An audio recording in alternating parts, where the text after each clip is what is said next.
Welcome to the Fly Fishing Insider Podcast, where each week we speak with brands, icons, innovators, and trailblazers within the fly fishing industry, exploring both the successes and failures they've encountered along the way to become who they are today. But first, if you have not yet subscribed to the podcast or joined our email list, please do so by going to the FlyFishingInsiderPodcast.com, or you can also find us on Instagram at FlyFishingInsiderPodcast. Now let's begin.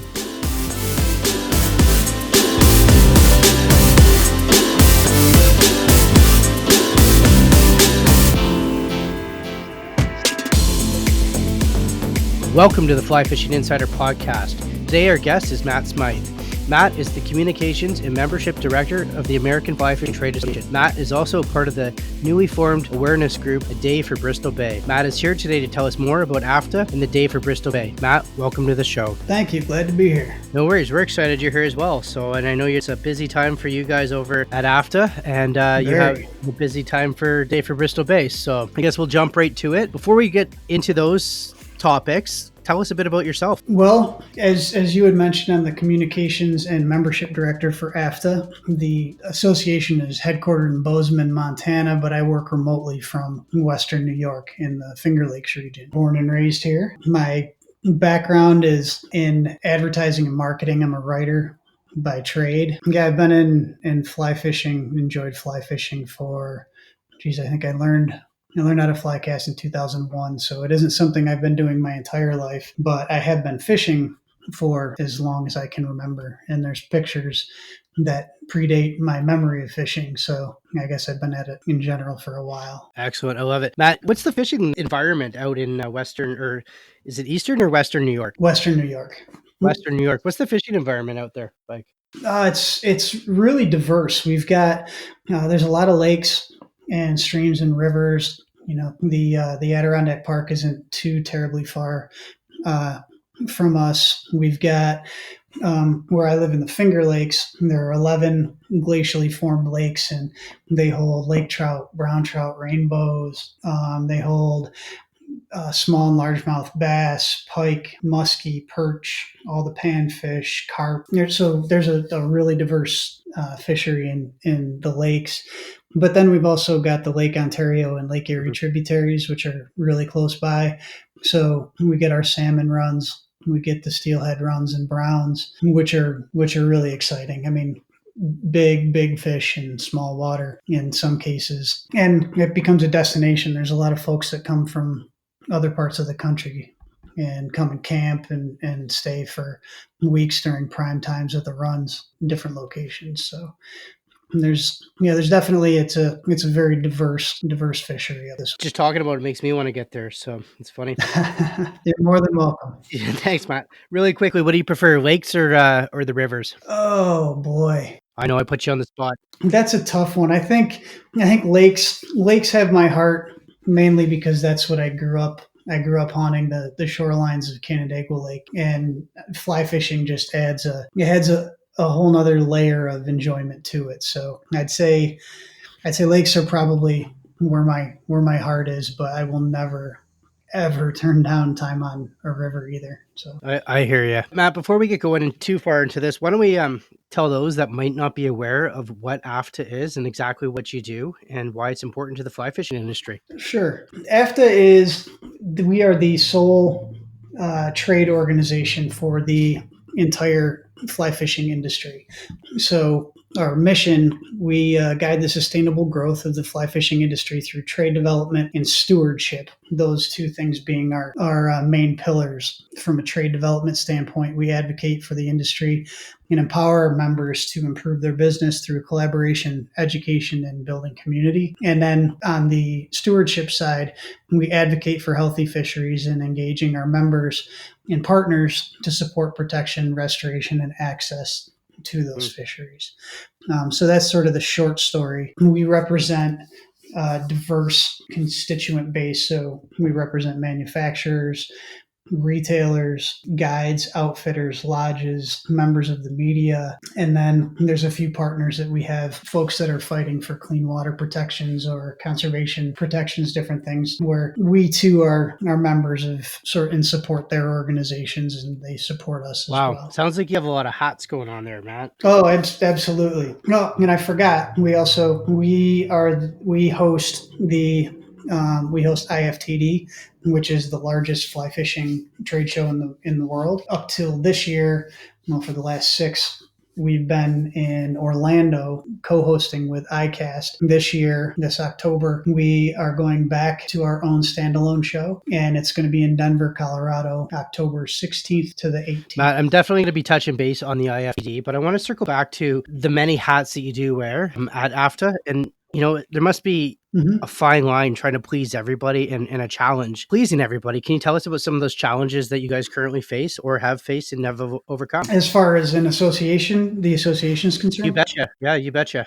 Well, you're absolutely right. You can't please everybody all the time, but we do our level best to try to listen to and respond to as big a majority as possible. We have a working board, and I'll get to, I guess, a couple of challenges, but we have a working board that's comprised of they are members, but manufacturers, guides, outfitters. They represent they represent our membership as a whole. So we really get, anytime we plan and anytime we look to change, whether it's improve or just to change, we most definitely we reach out to our membership, but we've got a very good sort of cross section of our membership right in our working board, which allows us to do the best that we can to serve everyone as best we can. So case in point, the like IFTD,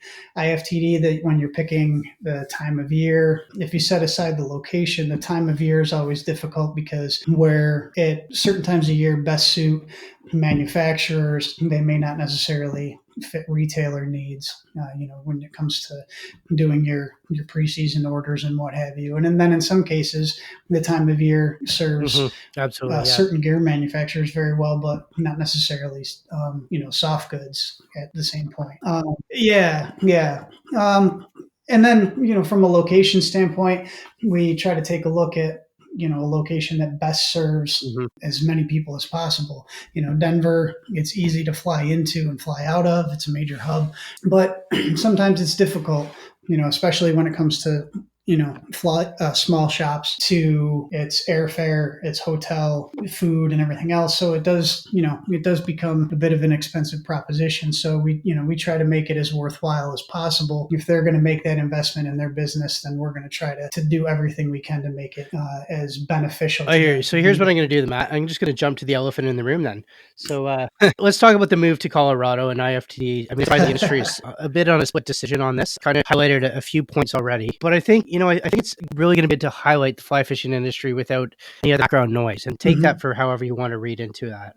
For me, tell me what are some of the major changes that are happening here, how you guys are really going to showcase this show as a whole, and make sure that everyone's pleased with the show, with the new transfer of the show as well. Well, number one, I think having it in Denver is sort of a return to our roots, if you will.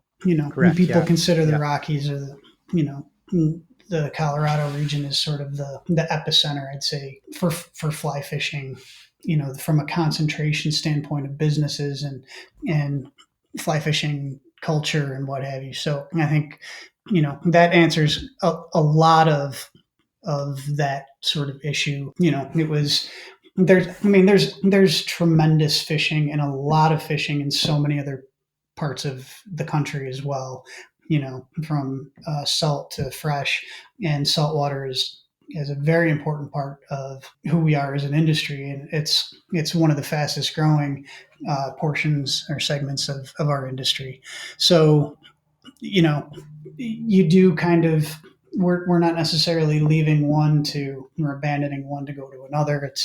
It's looking at, again, the greatest good for the greatest number. We're really trying to improve the show and make it something that retailers want to attend because they're going to take something away more than just preseason orders. We very much believe in the value of relationships and community. We know that in some cases, retailers will say, or folks will say in general, if I want to get together with a bunch of folks from the industry that I'm longtime friends with, I would rather get together with them, the bow of a skiff somewhere in the sun or on a mountain stream than under, fluorescent lighting in a convention center. And we couldn't agree more. But in trying to improve it, we're bringing a lot of in one instance, we're bringing a lot of our dealer summit seminars into IFTD. And just really quickly, what are some of the seminar highlights that you can quickly share with us if you can? Sure. This year, let's see. Well, I know you have 50/50 on the water, right? Well, we've got our seminars this year. We've actually got a podcasting class, how to start a podcast for your brand. Oh, that's cool. We've got Kick Plastic panel discussion. Keep 'em Wet is going to be doing, putting on a presentation as well. Building and driving your brand online without breaking the bank. Diversity on the water. So we've gone larger than just 50/50 on the water. We're looking at an industry at diversity as a whole. We've got stepping up for sustainable saltwater fisheries, a big panel discussion on that. Sustainable business panel with Rick Crawford from Emerger Strategies. How to value and prep to either buy or sell your business. Something that was called for. And, we're in a time of transition and people are looking on both sides of that coin. How to manage your fly open to buy. So that's very retail focused with regards to your fly inventory in your shop. HR solutions, how to make travel a profit generator, training your staff. Those are really the seminars that we've got on deck right now. And you can see they're very focused on helping retailers get more out of the show beyond just walking the floor. We want them to we want them to be able to head back to their shop with actionable knowledge, And that's the premise behind the Dealer Summit, which we've had in the past. We've had up in Montana, we had in Austin this past year, in Aspen, different places like that. So it's meant to give retailers actionable tools. Our philosophy when it comes to the show itself and the show floor, we're trying to get people to plan ahead and to schedule their meetings ahead of time, to start that conversation before the show even kicks off, so that conversations are much more fruitful when retailers and manufacturers are on the floor and they've got that hour of time, blocked off. And how are you encouraging them to go about doing that? We have an interactive floor plan tool that's located on our site, and those that are registered for the show can register and create their own profile. The interactive tool, it gives attendees and exhibitors the ability to create a profile. You can schedule, like, for instance, you can reach out to different manufacturers and you can schedule your day or your 3 days and work at, sort of an agenda for your time. You can click on various booths, see not only their booth number, but who they are. There's contact information, their website, what they're about, and the types of things that they want to communicate with retailers prior to the show. So there's that is one. We've been doing a lot of education from a content standpoint on our site, and then working with a lot of our partner publications, Angling Trade, Tackle Trade World, Angling International, and a few others, trying to work at we've been crafting these best practices pieces. So from a manufacturing standpoint, we have like Brent Bauer from Umpqua and Tag Kleiner from Farbank. They've offered their recommendations and their best practice perspectives on how to get the most out of IFTD in their experience. What are the handful of things that have made a difference for them and that they would recommend to retailers as well, to get the most out of the show. We have the same perspectives from Jin Choi at St. Pete's, from Joel LaFollette up at Royal Treatment. We've got a guide piece from Hogan Brown out in Chico, California, and another one from Jen Ripple with Dunn Magazine. Yeah, I've read those. They're super, super informative, super useful. Anyone listening, I highly suggest you read it if you're headed to IFTD. So for sure. Awesome. I'm very glad to hear that. At least we've got one reader, so that's good. You know what? It's time, because like I say, I mean, it's 3 days, but 3 days comes and goes pretty quick if you're just aimlessly wandering around. I actually read that in there, so there you are. It gets very overwhelming, absolutely. And other people's agendas and just focusing in on a niche of what you really want to focus in on is probably good. I think I truly believe, I know you've invited me down there to the podcaster side, so I think I was not there last year, but I'm assuming that's a new transition for the show this year as well. Yeah, it's another aspect where we're trying to improve and trying to engage and include more of our membership, especially on the media side, because I mean, you guys are an integral part of awareness and getting the word out, right? I mean, you have that connection with an audience, and that it travels exponentially. So this year, I wanted to add in a layer of podcasters who could broadcast live from the show floor, sort of above and beyond what it is that the agenda that you or others would have in coming to the show anyway. Looking to leverage a little bit more of you help us and we're able to help you as well, and get you, whether it's access to some of the seminars and being able to do some Q&A with the folks that are putting them on, or covering new product showcase when we do the awards or industry awards, the Drake Film Awards. There's a lot of different things like that where it would be great. Likewise, our Kick Plastic initiative and the Casting for Recovery. It'll be in Breast Cancer Awareness Month. So there's some important things that we're going to be focusing on at the show that would be great to have. Absolutely. You know what? I mean, you touched on so many points there. It really seems you've got a great focus and a great plan for the show this year. I can't wait to be a part of it. I can't wait to get there. Any other highlights you'd like to mention, or any other points you'd like to mention about the show? Sure. There's a great group of, I mean, our sponsors are fantastic. And who are your sponsors? Is there a few of them? Or? Yeah, we have Recreational Boating and Fishing Foundation. They are sponsoring our industry breakfast. And this year we have Steven Ranella from the Netflix series, The Meat Eater. He's going to be our keynote speaker for industry breakfast. We have, let me see who else. We've got Sweetwater Brew is going to be helping with some of our Kick Plastic initiative. And I think Yeti is going to be helping out with watering stations as well. We've got Sims is stepping up with Casting for Recovery to produce our lanyards, which are going to be pink this year, in awareness of, Breast Cancer Awareness Month, and to support Casting for Recovery. We've got sponsors like Thomas & Thomas that are going to be doing the casting ponds. Renzetti Voice, they're going to be doing the Iron Fly competition this year. Obviously, the Drake Magazine with the Drake Film Awards. We have an event the night before the show kicks off.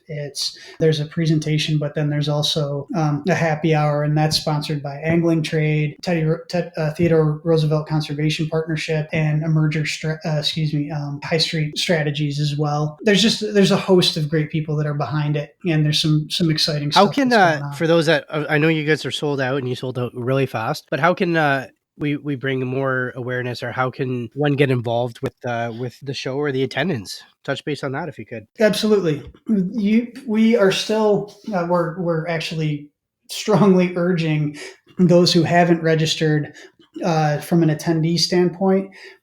First, you can still register, and you can do so right on our site. So at AFFTA.org, there's a tab right at the top, IFTD. If you click on that tab, or any of the drop downs, there are links to badge registration and hotels, and everything is really pretty automated. So when you register for your badge as a retailer or as media or as a non-exhibiting manufacturer, there's a lot of different, categories. After you do that, then you'll get emails about hotel block rooms. We've got discounts on flights through Delta. There's just a host of things. Your tickets for the industry breakfast. We'll be doing registration for a couple of our seminars. One of them is going to be covering. It's sort of an in-depth look from the inside on how to leverage Facebook and Instagram for your business, and it covers all the tools and tactics. It was a huge hit at Dealer Summit in Austin this past April, and we're bringing it to the show to be able to share with as many folks as possible. So all that is automated. You'll get a lot of information when it comes to when you register. And then likewise, there are some exhibitors who have registered. As you said, the show floor is sold out, 156 exhibitors. But there's still some out there. And if you're listening, hope this gets you off the dime. There's some exhibitors who are registered. They're going to have a booth, but they haven't yet got their badges in hotels and stuff like that. So we're urging folks to do that as well. And they can do that right through the site. Absolutely, Matt. You know what? Any listeners out there that are on the fence, get on it now. That's my advice. So, Matt, I have a question. Where do you get your energy from? Because I know you've also started and you're heavily involved in this other project I want you to tell us about. It's a special day, which is coming up really very soon here. And tell us all about this day. Sure. AFFTA has created it's being called A Day for Bristol Bay. And that day is August 24th. What we are doing is we're trying to rally the entire fly fishing community in one day of fundraising for Bristol Bay. We're raising money for the Bristol Bay Defense Fund, who are folks that are they're on the frontline fight with, in DC with the folks that are trying to drop pebble mine in the headwaters of Bristol Bay, the largest salmon run in the world. And what we're doing is engaging our retailers, our manufacturers, guides, outfitters, media folks, as many people in the industry as possible to register as a participating business or a participating individual and make a donation to it'll go to the fisheries fund, and then we're going to cut one single large check to the Bristol Bay Defense Fund. The short of it is we're trying to help drive traffic into participating retailers, their shops, into their websites by the getting the general public to go. And in turn, we're looking to get our retailers that are participating to donate up to 10% of that day's sales to the cause. Likewise, manufacturers, we're hoping that they make a single flat donation, guides, outfitters, lodges, and everybody else as well. We currently have, I believe we have 21 states represented currently, with at least one retailer in each of the 21 states. Colorado's leading the way right now they've got I think they've got 10 or 11 shops that are represented in Colorado, but we're trying to get all 50 states on board. Hey, Matt, I think I'm going to jump in here. Because I want to dig deeper on this. I think the first thing I want to do is on our Fly Fishing Insider podcast, we have a lot of listeners demographically from what I can see from, as far away as Australia, South Africa, Eastern Europe, and Canada. And, we've all heard about Bristol Bay, and I know you mentioned it can be a podcast in itself. And I know you mentioned it's the world's largest salmon run, but what are some of the challenges that are currently being faced? Like, just really quickly, what are some of the challenges? We raise these funds, you want to cut a check. What are some of the challenges that this area faces for those that might not fully be aware? In your own words, if you could just tell us, again, just super quick, because I know that the challenges run deep. So just so they're aware. Sure. Well, Bristol Bay, as I mentioned, is home to the largest salmon run in the world. And this particular region, it sustains 14,000 jobs, $1.5 billion economy, all based on salmon. And it also is it's the backbone of native communities and a tourist industry that people from all over the world they fly to experience. And the proposed mine that they're trying to to get through is it would be North America's largest open pit gold and copper mine. And it would essentially destroy the headwaters of the habitat for this salmon run. It's a short-sighted and short-term windfall that isn't sustainable. It would create some jobs, but it would not even come close to creating the number of jobs that are already sustained by the fishery or the fisheries as a whole in that region. So we've been sending it's been almost 15 years that this fight has been going on. And we've, as an industry, have again and again and again, and the angling public as a whole, we've sent millions of letters and signatures, and we've made our voice heard to, our representatives in Congress and at the EPA and the U.S. Army Corps of Engineers. But it's time that we get past just sending letters. We need that frontline toe-to-toe representation that is going to go against these. It's a Canadian company that's backing this mine, so it's foreign mining interests.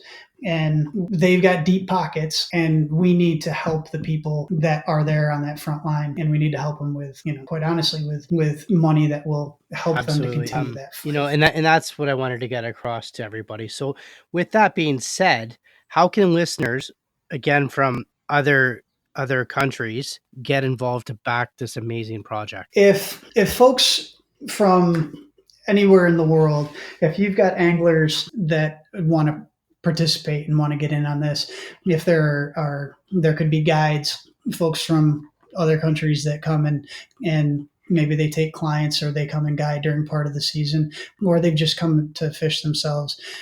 We have on our site, let's see, in our news section, we've got a blog post that speaks to the public for making donations and getting involved. We do have a tab on our site for industry folks as well, which they could go to either.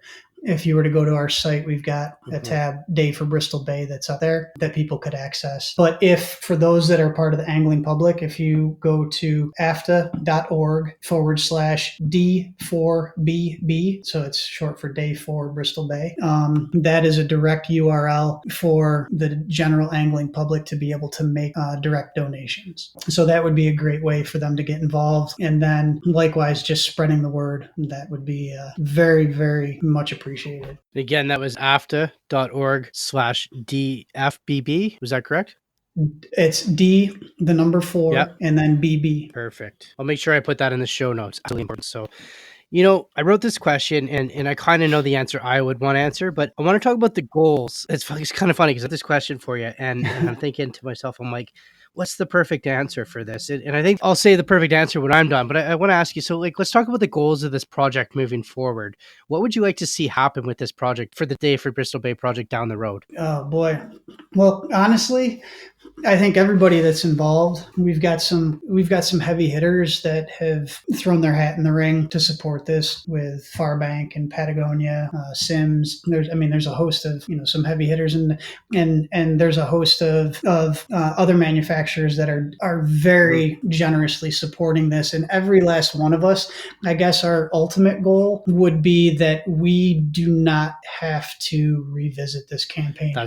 That's exactly the answer I was looking for, to dissolve all this so that it's just untouchable. Yeah, I couldn't agree more. I think that's the mission, and that is the ultimate goal. So absolutely. It's such a touchy subject. Do you have any other last words you'd like to say about the Day for Bristol Bay? Personally, I could not be more heartened by or proud of the fly fishing community and their willingness to stand up for what's right. We have a very generous and a very strong-willed community that it's our industry, and it is the larger angling public as well. We folks that have no connection whatsoever to Alaska they're stepping up and being a part of it. And to me, to see the amount of shares that this this campaign is getting, how far it's reaching, how much interest it's generating,